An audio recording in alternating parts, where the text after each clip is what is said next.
বরিশালবাসী আগামীকাল 13ই জুলাই রোজ সোমবার আমাদের প্রধানমন্ত্রী জনাব তারেক রহমান আসছেন বরিশালে। গরু নদী, বাটাযুক্ত সরিকল খাল পরিদর্শন করবেন এবং বৃক্ষরোপণে অংশগ্রহণ করবেন।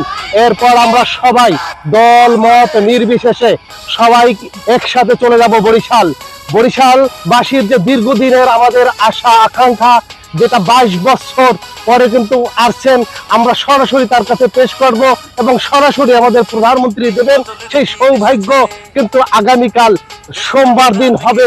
সবাই আমরা কিন্তু দেখতে চাই তারেক জিয়াকে এবং তার মুখ থেকে যে ঘোষণা আসবে, বরিশালের যে দীর্ঘদিনের স্বপ্ন মানুষের, ঢাকা টু বরিশাল টু কুয়াকাটা মহাসড়ক এবং ভোলা টু বরিশাল স্বপ্নের ব্রিজ, ইনশাআল্লাহ আমাদের উপস্থিতি, সবার উপস্থিতি দেখে খুশি হয়ে প্রধানমন্ত্রী নিজে এ ঘোষণা দেবে, এ আশা আমরা রাখি বরিশালবাসী।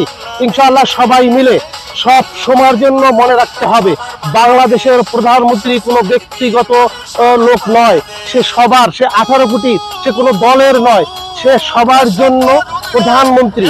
সবাই যাব, কেউ ভুল করব না। ইনশাআল্লাহ দেখা কিন্তু হবে। বরিশাল আছেন তো? আমি কিন্তু আসছি ইনশাআল্লাহ।